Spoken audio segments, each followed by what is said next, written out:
اللهم اجعل في قلبي نورا۔ سامعین سے گزارش کی جاتی ہے کہ ہمارے دونوں چینلز کے پلیٹ فارم سے جتنی بھی آڈیو بکس کی ریکارڈنگ کمپلیٹ ہو چکی ہے اسے خود بھی سنیں اور زیادہ سے زیادہ شیئر کرنے کی کوشش کریں، اور ہمارے سوشل میڈیا پلیٹ فارم کے لنکس ڈسکرپشن میں دیے گئے ہیں، ہمیں سبسکرائب اور فالو ضرور کریں تاکہ آپ کو ضروری اپڈیٹس ملتے رہیں، اور ہماری ٹیم کی فنانشیل سپورٹ کے لیے پیٹریون کی لنک ضرور چیک کریں۔ جزاک اللہ۔ بسم اللہ الرحمن الرحیم۔ احمد شاہ ابدالی تاریخ کے جھروکے سے ایک نڈر، بے باک اور دلیر کی دلیرانہ بہادری اور حملوں کے حالات و واقعات۔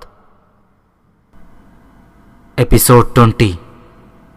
عبداللہ جب احمد شاہ ابدالی کے محل نما خیمے کے قریب گیا تو اس نے دیکھا کہ چمڑے کے اس خیمے سے باہر احمد شاہ ابدالی کے علاوہ شاہ ولی خان برخوردار خان اور جمال خان کھڑے ہوئے تھے، اور ان کے سامنے دلاور خان زال بیگ پوپلزئی اور احمد شاہ کے بھتیجے عبدالخالق نے یوں کان پکڑ رکھے تھے جیسے سبق یاد نہ کرنے پر کوئی استاد بچوں کو کان پکڑا دیتا ہے۔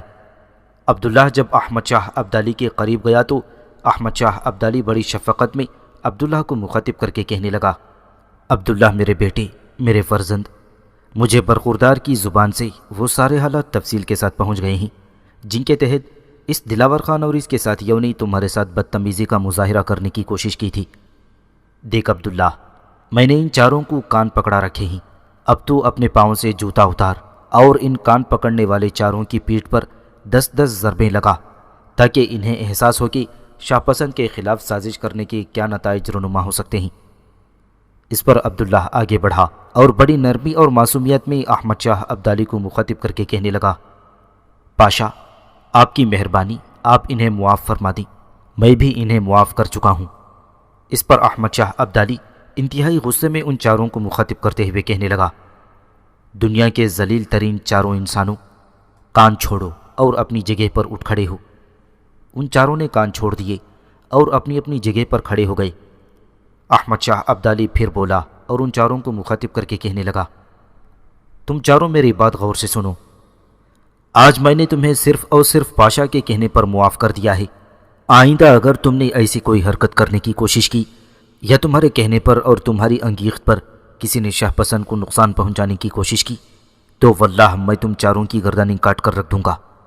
اب تم جا کر اپنے خیمے میں آرام کر سکتے ہو۔ احمد شاہ ابدالی کا یہ حکم سنتے ہی زال بیگ پوپلزئی، جمال خان، دلاور خان اور عبدالخالق چاروں وہاں سے چلے گئے تھے۔ اسی لمحے پچھلی طرف کے خیموں سے درویش عبید اللہ بھی ہلکے ہلکے مسکراتا ہوا نکلا اور احمد شاہ ابدالی کے قریب آ کھڑا ہوا۔ اس نے بھی احمد شاہ ابدالی کے سامنے ان چاروں کو کان پکڑے ہوئے دیکھ لیا تھا۔ پھر درویش عبید اللہ احمد شاہ ابدالی کی طرف دیکھتے ہوئے کہنے لگا، پاشا، آپ کے حکم کے مطابق ہرات کے سابق حکمران امیر خان کی تلاش میں 2 سپاہیوں کو روانہ کر دیا گیا ہے۔ اس پر عبداللہ نے چونک کر درویش عبید اللہ کی طرف دیکھا اور تعجب خیز لہجے میں اس نے پوچھا، سپاہیوں کو کس لیے وہاں بھیجا ہے؟ اس پر عبید اللہ نے ایک بار پھر گہری نگاہوں سے احمد شاہ ابدالی کی طرف دیکھا۔ پھر احمد شاہ ابدالی کا اشارہ پا کر درویش عبید اللہ بولا اور عبداللہ کو مخاطب کر کے کہنے لگا، دیکھ شاہ پسند، عنقریب ہم ہندوستان کی اس مہم سے فارغ ہوا چاہتے ہیں۔ پاشا کے حکم کے مطابق 2 سپاہی امیر خان کی تلاش میں اس لیے روانہ کیے گئے ہیں کہ جب ہم واپس قندھار جائے تو وہ سپاہی اطلاع کریں گے کہ امیر خان نے اس وقت کہاں قیام کر رکھا ہے، تاکہ تم اس سے اپنے ماں باپ کا انتقام لے سکو اور اپنے پاؤں میں پڑے ہوئے ان لوہے کے کڑوں سے نجات حاصل کر سکو۔ امیر خان سے نمٹنے کے بعد کابل میں سابق حکمران نصیر خان کا نمبر آئے گا۔ درویش عبید اللہ کے اس انکشاف پر عبداللہ خوش ہوا اور بڑی ممنونیت سے وہ احمد شاہ ابدالی کی طرف دیکھتے ہوئے کہنے لگا، پاشا، میں آپ کا شکر گزار اور احسان مند ہوں کہ آپ میرا اس قدر خیال رکھتے ہیں۔ اگر ہندوستان کی اس مہم سے قندھار واپسی تک یہاں سے روانہ ہونے والے دونوں سپاہیوں نے ہرات کے سابق حکمران امیر خان کا پتہ لگا لیا تو اس سے انتقام لینے میں مجھے بڑی آسانی رہے گی۔ اس پر احمد شاہ ابدالی بولا اور بڑی شفقت اور پدرانہ محبت میں وہ عبداللہ کو مخاطب کر کے کہنے لگا، شاہ پسند میرے بیٹے، یہ تم پر کوئی احسان نہیں ہے، نہ ہی تمہیں میرا شکر گزار ہونا چاہیے اور نہ ہی ممنون ہونے کی ضرورت ہے۔ میں جو کچھ کر رہا ہوں میرے بیٹے یہ میرے فرائض میں شامل ہے، اور ہاں میں تم سے یہ بھی کہنا چاہتا ہوں کہ تم نے کامنی کو علیحدہ خیمے میں کیوں ٹھہرایا ہے؟ کیا تم اسے ناپسند کرتے ہو؟ کیا تم اسے اپنی زندگی کا ساتھی نہیں بنانا چاہتے، یا یہ کہ تمہیں اس سے محبت کے بجائے نفرت ہے؟ اس پر شاہ پسند ہلکی ہلکی مسکراہٹ میں کہنے لگا، پاشا ایسی کوئی بات نہیں، اب وہ علیحدہ خیمے میں نہیں بلکہ میرے ہی خیمے میں قیام کرے گی۔ مجھے اس سے نفرت نہیں ہے پاشا، میرے حق میں اس سے ایک غلطی ضرور ہوئی ہے، لیکن اب وہ اپنی اس غلطی پر بڑی پریشان اور شرمندہ ہے، اور اس نے بڑے خلوص نیت کے ساتھ اپنی اس غلطی کی معافی بھی مانگ لی ہے، اور میں نے اسے معاف بھی کر دیا ہے۔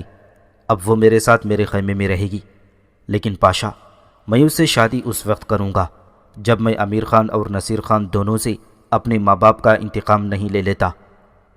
اس پر احمد شاہ ابدالی نے کسی قدر خوشی کا اظہار کرتے ہوئے کہا، تو کیا میں یہ سمجھوں کہ تم کامنی کو پسند کرتے ہو؟ اس پر عبداللہ نے تھوڑی دیر بڑے غور سے احمد شاہ ابدالی کی طرف دیکھا، پھر وہ گردن جھکاتے ہوئے کہنے لگا، ہاں پاشا کچھ ایسی ہی بات ہے۔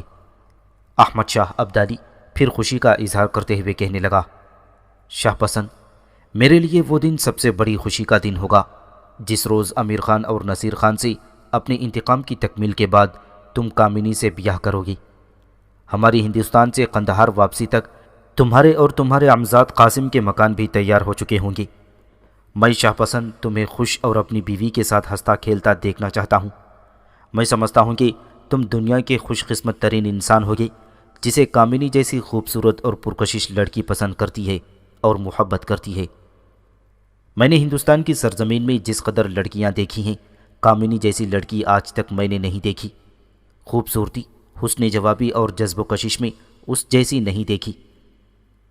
عبداللہ کچھ کہنے ہی والا تھا کہ اسی لمحے درویش عبید اللہ حرکت میں آیا اور وہاں سے وہ چلا گیا۔ شاہ پسند نے کچھ سوچا، پھر وہ احمد شاہ ابدالی کو مخاطب کر کے کہنے لگا، بلا شبہ کامنی ظاہری خوبصورتی اور حسن کے ساتھ ساتھ باطنی جرت اور حسن بھی رکھتی ہے۔ گو شروع میں میرے اور اس کے درمیان نفرت حائل تھی، اس لیے کہ میری اس سے ملاقات ہی کچھ اس طرح ہوئی تھی کہ وہ میرے ساتھ نفرت کرنے لگی۔ میں نے مرہٹوں کے ہاتھوں اس کی عزت بچائی تو اس کی زندگی میں ایک انقلاب برپا ہوا، اور جس قدر شدت سے وہ مجھ سے نفرت کرتی تھی اس سے کہیں زیادہ شدت کے ساتھ وہ مجھے پسند اور محبت کرنے لگی ہے۔ عبداللہ کی اس گفتگو سے احمد شاہ ابدالی کے چہرے پر ہلکی ہلکی مسکراہٹ نمودار ہوئی۔ اس نے عبداللہ کا ہاتھ پکڑا اور اپنے خیمے میں لے گیا۔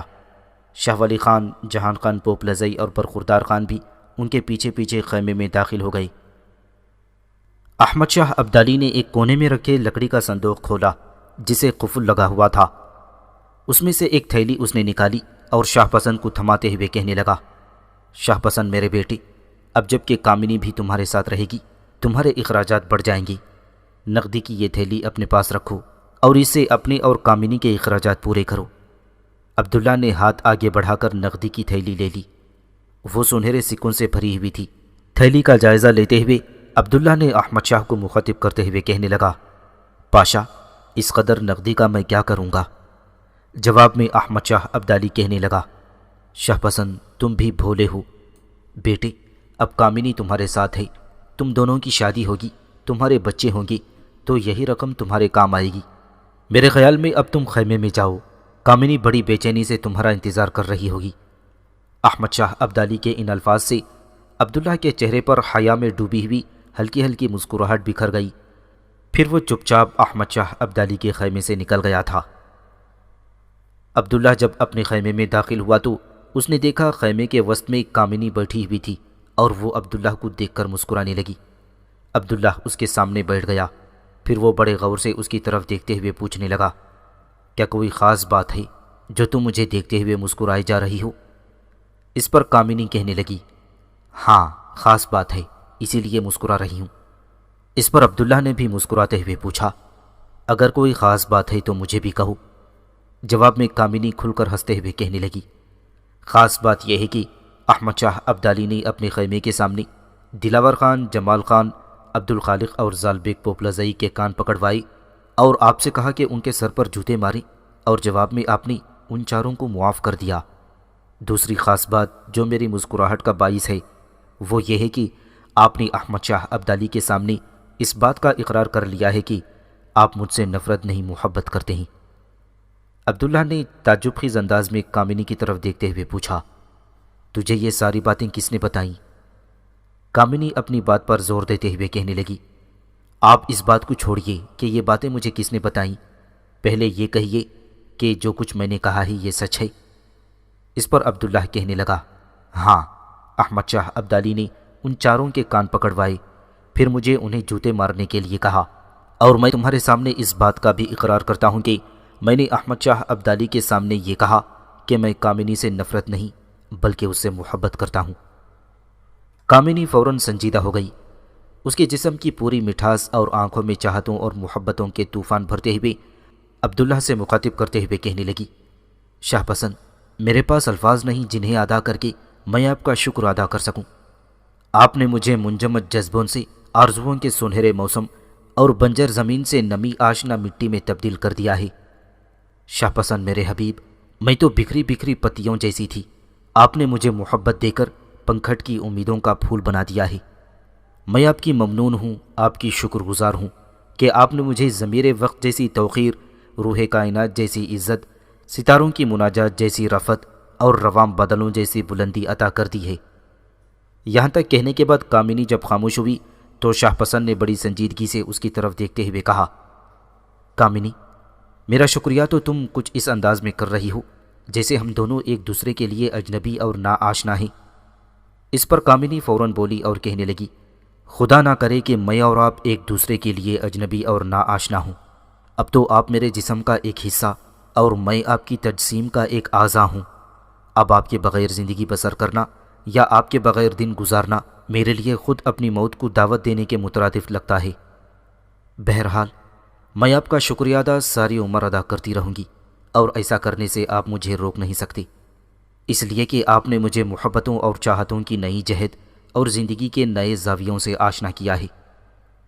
جواب میں عبداللہ مسکراتے ہوئے کہنے لگا، اچھا کامنی، باتیں بند کر لو یہ سنبھالو۔ نقدی کی تھیلی عبداللہ نے کامنی کی گود میں رکھ دی۔ کامنی نے بڑے تعجب سے اس تھیلی کی طرف دیکھتے ہوئے پوچھا، یہ کیا ہے؟ عبداللہ کہنے لگا، اسے کھول کر دیکھ لو۔ کامنی نے تھیلی کھول کر دیکھی تو وہ سنہرے سکوں سے بھری ہوئی تھی۔ بڑی تعجب میں کامنی عبداللہ کو مخاطب کر کے پوچھنے لگی، میں اتنی بڑی نقدی کا کیا کروں گی؟ اس پر عبداللہ نے بلا جھجک اپنا ہاتھ آگے بڑھا کر کامنی کا بازو پکڑ کر اٹھایا اور کہنے لگا، میرے ساتھ آؤ۔ کامنی بیچاری چپ چاپ اٹھ کر عبداللہ کے ساتھ ہو لی۔ عبداللہ نے اپنے خیمے کے ایک طرف لے جا کر ایک صندوق کھول کر کامنی سے کہنے لگا، اس میں دیکھو کیا کیا ہے۔ کامنی وہاں بیٹھ کر صندوق کا جائزہ لینے لگی۔ اس میں عبداللہ کے کچھ کپڑوں کے علاوہ نقدی کی 2 تھیلیاں بھی تھیں۔ کامنی ساری چیزوں کا جائزہ لے چکی تو عبداللہ فیصلہ کن انداز میں بولا اور کہنے لگا، کامنی، یہ لو اس صندوق کا تالا اور چابی، آج سے اس صندوق کی تم ہی مالک ہو، اور ہاں، اپنے خیمے میں جا کر اپنے سارے کپڑے اور ذاتی سامان اٹھا کر یہاں لانا۔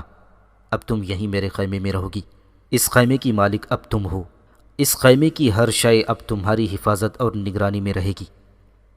کامنی اندر ہی اندر خوشیوں اور چاہتوں میں ڈوبی جا رہی تھی، تاہم اس نے اپنے چہرے پر مصنوعی سنجیدگی لاتے ہوئے عبداللہ کی طرف دیکھتے ہوئے پوچھا، آپ یہ جو مجھ پر اتنا بھروسہ اور اعتماد کر رہے ہیں، اگر میں آپ کی یہ ساری چیزیں لے کر بھرت پور کی طرف بھاگ گئی تب آپ کا کیا بنے گا؟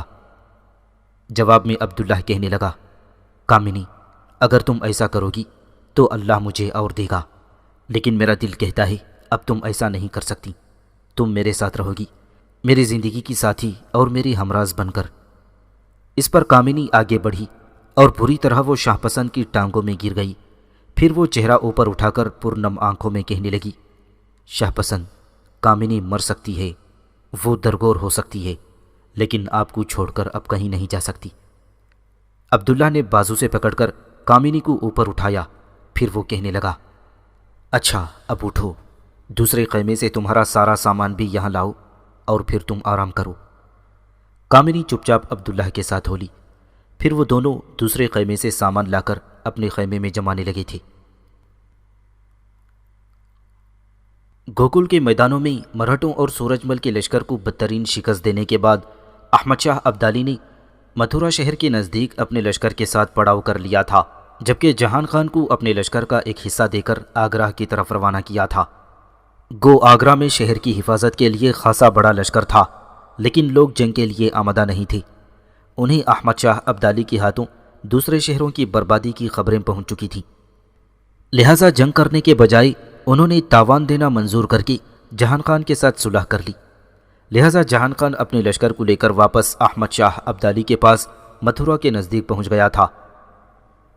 متھرا کے نواح میں قیام کے دوران احمد شاہ ابدالی نے بھرت پور کے راجہ سورج مل پر بھی تاوان مقرر کر دیا۔ اسی دوران احمد شاہ ابدالی کا لشکر ایک مصیبت میں گرفتار ہو گیا تھا، اس لیے کہ متھرا اور اس کے گرد و نواح میں جنگ کے دوران بے شمار لوگ احمد شاہ ابدالی کے ہاتھوں مارے گئے تھے۔ لاشیں جگہ جگہ گل سڑ رہی تھیں، جس کی بنا پر احمد شاہ ابدالی کے لشکر میں ہیضہ پھیل گیا تھا۔ لہٰذا احمد شاہ ابدالی نے جنوبی ہند کی طرف مزید پیش قدمی کرنے کے بجائے اپنے لشکر کے ساتھ واپس قندھار آنے کا ارادہ کر لیا تھا۔ کچھ سے پہلے احمد شاہ ابدالی نے دو کام کیے۔ پہلا کام یہ کہ اس نے دہلی میں مغل شہنشاہ شاہ عالمگیر ثانی کی طرف اپنے قاصد بھجوائے اور اسے اطلاع دی کہ وہ مرہٹوں اور جاٹوں کے خلاف جنگ ترک کر کے واپس آ رہا ہے، وہاں سے وہ قندھار کا رخ کرے گا۔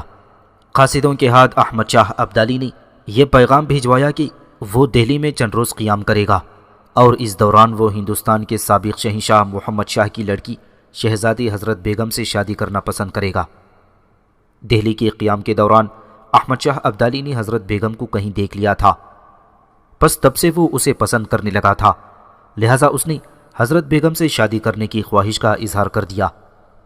دوسرا کام اس نے یہ کیا کہ اپنے قاصد اس نے بھرت پور کے راجہ سورج مل کی طرف روانہ کیے اور اسے جلد از جلد تاوان جنگ ادا کرنے کی تنبیہ کی، اور پھر اسے یہ دھمکی دی کہ اگر اس نے ادائیگی میں دیر کی تو اس کے 3 قلعے جو ابھی تک جنگ سے بچے ہوئے ہیں، جن کے نام ڈگ، کھمیر اور بھرت پور ہیں، ان کو بھی بیخ و بند سے اکھاڑ ڈالا جائے گا اور تباہی کی ساری ذمہ داری سورج مل پر ہوگی۔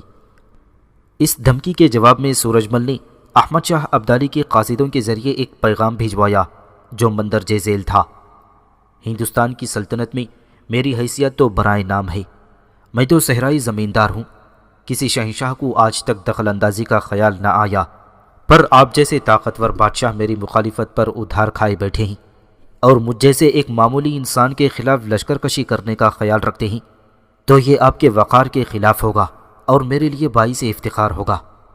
دنیا کہے گی کہ ایران اور توران کے بادشاہ نے ایک فقیر بے نوا پر فوج کشی کی ہے۔ یہ الفاظ آپ جیسے تاجوں کے بخشنے والوں کے لیے باعث ندامت ہوں گی، اس کا انجام بھی غیر یقینی ہے۔ اگر آپ جاہو چشم سے مجھ کمزور کو نابود کر دیں گی تو آپ کو کیا فائدہ حاصل ہوگا، لیکن اگر مشیت ایزدی سے معاملہ بگڑ جائے گا تو اس کا انجام کیا ہوگا؟ جہاں پناہ سپاہ نے جو شان و شوکت 11 سال کی مدت میں حاصل کی ہے وہ سب اکارت رہ جائے گی۔ یہ امر حیران کن ہے کہ آپ جیسے عالی حوصلہ شہنشاہ نے اس معمولی بات پر طرح ڈالی اور لاؤ لشکر کے ساتھ اس معمولی مہم کے لیے زحمت گوارہ فرمائی ہے۔ قتل و غارت اور ملک کی تباہی کی دھمکی تو سورماؤں کو اس کا کوئی فکر نہیں ہوتا۔ یہ سب کو معلوم ہے کہ اس ناپائیدار زندگی پر بھروسہ نہیں کیا جا سکتا۔ میری عمر 50 برس ہو چکی ہے اور باقی ماندہ کا پتہ نہیں۔ میرے لیے میدان جنگ میں جنگجوؤں کے ساتھ جام شہادت پینا، تاریخ کے صفحات میں اپنے اور اپنے آباء و اجداد کے کارناموں کو ثابت کرنا ہے کہ ایک بے کس انسان نے کس طرح عظیم القدرت شہنشاہ کا مقابلہ کیا اور پھر جان سے مارا گیا تو باعث افتخار ہوگا۔ میرے ہمراہی اور ساتھیوں کے عزائم بھی ایسے ہی ہیں۔ پھر میں آپ کی آستانہ بوسی کا قصد بھی کروں تو دوستوں کی عزت و وقار ایسا کرنے کی اجازت نہیں دے سکتی۔ دریں حالات میں شہنشاہ عالی جاہ سے عدل و انصاف کا مداح ہوں۔ مجھ جیسے ضعیف اور ناتواں انسان کو معاف کر کے کسی اہم مہم کا قصد کریں تو بے شک آپ کی شان و شوکت کو کسی قسم کا نقصان نہیں پہنچے گا۔ محترم شہنشاہ، اب رہا آپ کے غیظ و غضب 3 قلعوں پر جن کو آپ دار عنکبوت سمجھتے ہیں، تو اس کا فیصلہ میدان جنگ میں ہوگا۔ اللہ کو منظور ہوگا تو وہ مستحکم ثابت ہوں گے۔ سورج مل کا یہ خط پڑھ کر احمد شاہ ابدالی نے سورج مل کے خلاف مزید کوئی کارروائی کرنا پسند نہ کی۔ دوسری طرف حیضہ کے پھوٹ پڑنے سے بے شمار جانوں کا نقصان ہو رہا تھا۔ موسم گرما کی روز افزون تپش افغانوں کے لیے ناقابل برداشت ثابت ہو رہی تھی، لہٰذا احمد شاہ ابدالی سورج مل اور مرہٹوں کے خلاف مزید کوئی کارروائی نہیں کرنا چاہتا تھا۔ اپنے لشکر کو ہیضے کی مزید نقصانات سے بچانے کے لیے اس نے دہلی کی طرف کوچ کیا۔ دہلی پہنچ کر احمد شاہ ابدالی نے اپنے لشکر کے ساتھ سونی پت کے میدانوں میں قیام کیا۔ اسی قیام کے دوران ہندوستان کے سابق شہنشاہ محمد شاہ کی بیٹی حضرت بیگم کا نکاح احمد شاہ ابدالی سے پڑھا دیا گیا۔ چند روز مزید قیام کے بعد احمد شاہ ابدالی اپنے لشکر کے ساتھ قندھار کی طرف کوچ کر گیا۔ احمد شاہ ابدالی ہندوستان سے جو مال غنیمت لے گیا تھا اس کا اندازہ کچھ یوں لگایا جا سکتا ہے کہ اس میں 12 کروڑ کے لگ بھگ نقد رقم تھی۔ اس کے علاوہ 28,000 ہاتھی، اونٹ، خچر، بیل اور چھکڑے سامان اور مال و متاع سے لدے ہوئے تھے۔ 80,000 پیادے اور سوار فوج نے مال غنیمت لوٹ کر اپنا اپنا حصہ الگ اٹھا رکھا تھا۔ احمد شاہ ابدالی کے سواروں نے اپنا مال و متاع گھوڑوں پر رکھ دیا تھا اور خود پیدل چل رہے تھے۔ اس کے علاوہ سابق مغل شہنشاہ کی بیٹی حضرت بیگم، جس کا نکاح احمد شاہ ابدالی سے ہوا تھا، اس کے ذاتی سامان کے 200 اونٹ بھی احمد شاہ ابدالی کے لشکر میں شامل تھے۔ دہلی کے نواح میں سونی پت سے کوچ کرتے وقت احمد شاہ ابدالی نے ہندوستان میں اپنے مقبوضہ جات کا حکمران اپنے بیٹے تیمور کو مقرر کیا تھا اور اپنی سپہ سالار جہان خان کو اس کا نائب مقرر کیا تھا۔ ہندوستان میں اپنے سارے مقبوضہ جات کا مرکز احمد شاہ ابدالی نے لاہور کو مقرر کیا تھا اور اپنے بیٹے تیمور اور جہان خان کو اس نے حکم دیا تھا کہ لشکر کا ایک حصہ لے کر وہ برق رفتاری سے لاہور کی طرف جائیں اور لاہور میں اس کی آمد سے پہلے پہلے وہ سارے انتظامات اپنے ہاتھ میں لے لے۔ احمد شاہ ابدالی کا یہ حکم پاتے ہی شہزادہ تیمور اور جہان خان لشکر کے ایک حصے کے ساتھ لاہور کی طرف کوچ کر گئے تھے۔ شہزادہ تیمور اور جہان خان مال و متاع سے لدے پھدے لاہور کی طرف جا رہے تھے کہ سکھوں کا ایک منظم لشکر ان پر حملہ آور ہوا اور پٹیالہ کے قریب زوردار حملہ کر کے تیمور کے لشکر کے ایک حصے کو لوٹ کر روپوش ہو گیا۔ تیمور اور جہان خان آگے بڑھتے ہوئے جب مال لے کر کوئٹہ کے قریب پہنچے تو ایک بار پھر سکھ اچانک ان پر حملہ آور ہوئے اور ان کے لشکر کے ایک بڑے حصے کو لوٹ کر پھر غائب ہو گئے تھے۔ سکھوں کی شہزادہ تیمور اور جہان خان بڑے برا فروختہ ہوئے، لہٰذا وہ آگے بڑھتے ہوئے سکھوں کے شہر کرتارپور پر حملہ آور ہوئے اور اس شہر پر حملہ کر کے اسے فتح کر کے اسے جلا کر خاک و سیاہ کر دیا۔ یہ شہر سکھوں کے نزدیک ان کے لیے بہت زیادہ اہمیت کا حامل تھا۔ ان کے 5ویں اور 6ٹھے گرو ارجن اور ہرگوبند کی مقدس یاد میں اس شہر میں گرودوارے بنائے ہوئے تھے جو شہزادہ تیمور نے گرا کر زمین بوس کر دیے تھے۔ شہزادہ تیمور اور جہان خان کے پیچھے ہی پیچھے احمد شاہ ابدالی بھی اپنے لشکر کے ساتھ پیش قدمی کرتا چلا آ رہا تھا۔ اسے جب خبریں ملی کہ اس کے بیٹے تیمور اور جہان خان کو لاہور کی طرف بڑھتے ہوئے سکھوں نے تنگ کیا ہے تو احمد شاہ ابدالی اپنے لشکر کے ساتھ امرتسر پر حملہ آور ہوا۔ شہر کی اس نے اینٹ سے اینٹ بجا کر رکھ دی۔ شہر کا ایک حصہ اس نے تباہ کر دیا، باقی حصے کو آگ لگا کر اس نے خاکستر کر دیا، عمارتوں کو اکثر منہدم کر دیا، سکھوں کی مقدس تالاب کی بھی بے حرمتی کی اور یہاں بہت سے سکھوں کو اس نے تہ تیخ کر دیا۔ یہ سب کچھ کرنے کے بعد احمد شاہ ابدالی اپنے لشکر کے ساتھ لاہور پہنچا اور اس کی آمد سے پہلے ہی شہزادہ تیمور اور جہان خان لاہور پہنچ کر انتظامی امور کو اپنے ہاتھ میں لے چکے تھے۔ اپنے لشکر کے ساتھ احمد شاہ ابدالی نے چند روز تک لاہور میں قیام کیا۔ اس کے بعد اس نے قندھار کی طرف کوچ کیا۔ راستے میں سکھوں کا سردار چرٹ سنگھ احمد شاہ ابدالی کے لشکر پر شبخون مارتا رہا۔ یہ چرٹ سنگھ سکھوں کے مشہور و معروف راجہ رنجیت سنگھ کا دادا تھا جس نے کبھی گوجرا نوالا پر اپنی حکومت قائم کر رکھی تھی۔ بارہا یہ احمد شاہ ابدالی کے لشکر کے آس پاس نمودار ہوتا اور شبخون مار کر غائب ہو جاتا۔ احمد شاہ ابدالی اس کے پیچھے اپنے آدمی لگاتا لیکن چرٹ سنگھ ادھر ادھر بچ کر نکلنے میں کامیاب ہو جاتا۔ شبخون کا یہ سلسلہ دریائے سندھ تک جاری رہا، یہاں تک کہ احمد شاہ ابدالی اپنے لشکر کے ساتھ دریائے سندھ کو عبور کر کے قندھار کی طرف چلا گیا تھا۔ ایک روز جب کہ سورج غروب ہونے کے قریب پہنچ رہا تھا، احمد شاہ ابدالی اپنے لشکر کے ہمراہ قندھار کے شہر میں داخل ہوا۔ شہر کے نواح میں جو اس کی فوج کے مستقر بنے ہوئے تھے، لشکر نے اس میں قیام کر لیا، جبکہ شہر اور مستقر کے درمیان احمد شاہ ابدالی کا جو محل تھا، احمد شاہ ابدالی اپنے رفقا کے ساتھ اپنی اس محل کی طرف روانہ ہو گیا۔ شاہ ولی خان، جہان خان اور برخوردار خان بھی احمد شاہ ابدالی کے ہمراہ تھی، اور اس کے علاوہ شاہ ابدالی کے بیٹے خود احمد شاہ ابدالی کا حرم اور اس کے بیٹوں کے حرم بھی احمد شاہ ابدالی کے پیچھے پیچھے تھی۔ ان لوگوں میں عبداللہ کامینی، عبداللہ کا چچا زاد بھائی قاسم اور اس کی بیوی ارزون بھی شامل تھی۔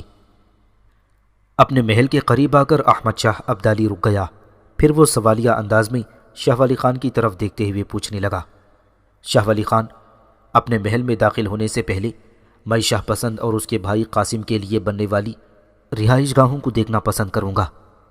اس موقع پر احمد شاہ ابدالی کا استقبال کرنے کے لیے قندھار شہر کے بے شمار زعماء اور اکابر اور رؤسا شامل تھے، اور انہی میں ابدالی کی سلطنت کے قاضی القضات علامہ فیض اللہ خان بھی شامل تھے۔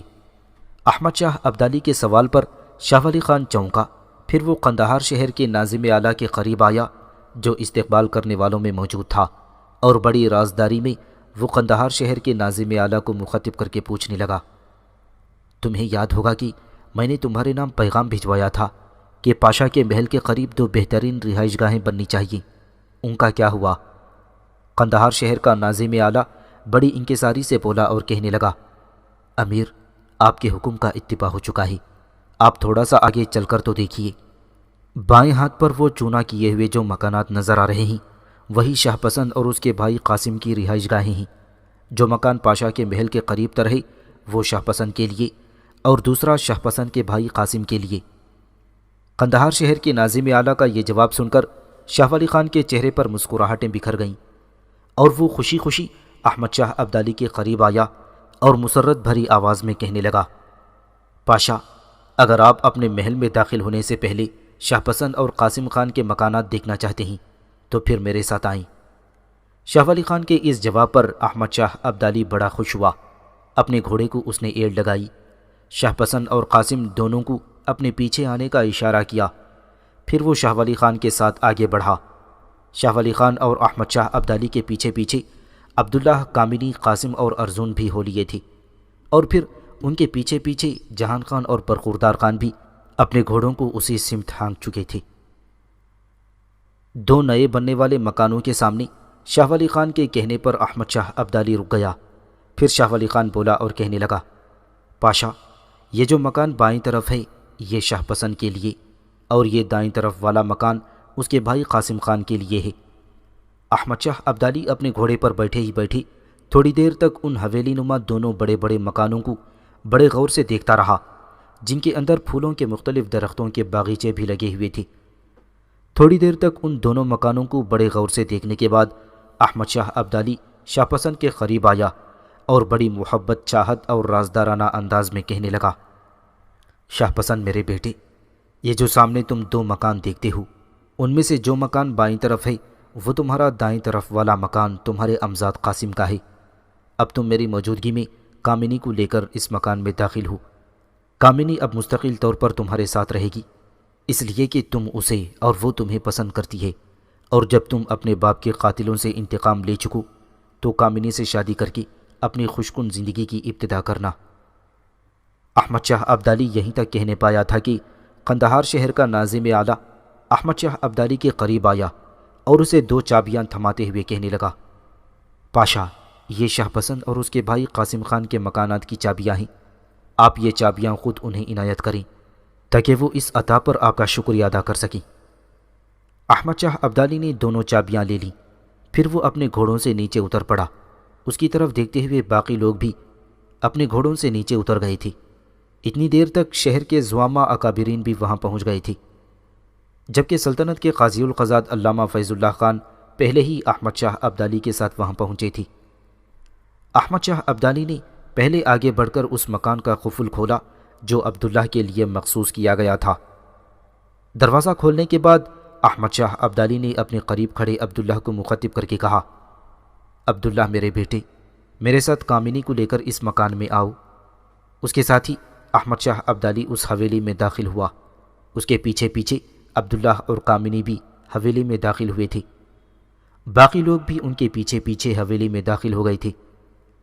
احمد شاہ ابدالی پہلے باغیچے میں گھوم پھر کر ہر چیز کو دیکھتا رہا اور خوش ہوتا رہا، پھر وہ سکونتی حصے کی طرف چلا گیا پھر وہ رک گیا اور اپنے قریب کھڑے قاضی القضات علامہ فیض اللہ خان کی طرف دیکھتے ہوئے کہنے لگا، میرے بزرگ، میرے محترم، آپ عبداللہ اور اس کے بھائی قاسم کے لیے دعا کریں۔ یہ دونوں بھائی اپنی نئی حویلیوں میں خوش و خرم اور بہترین زندگی بسر کر سکیں۔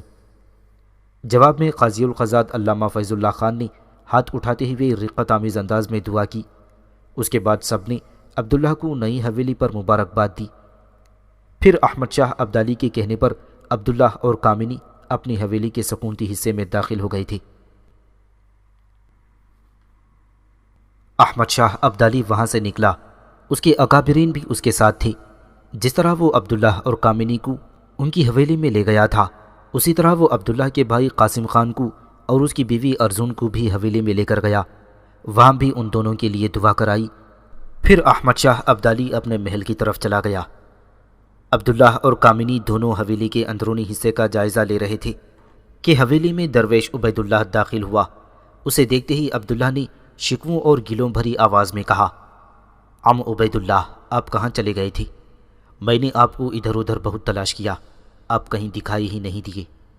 اس پر عبید اللہ کہنے لگا، عبداللہ میرے بیٹے، میں ذرا مستقر میں رک گیا تھا، اسی بنا پر مجھے دیر ہو گئی۔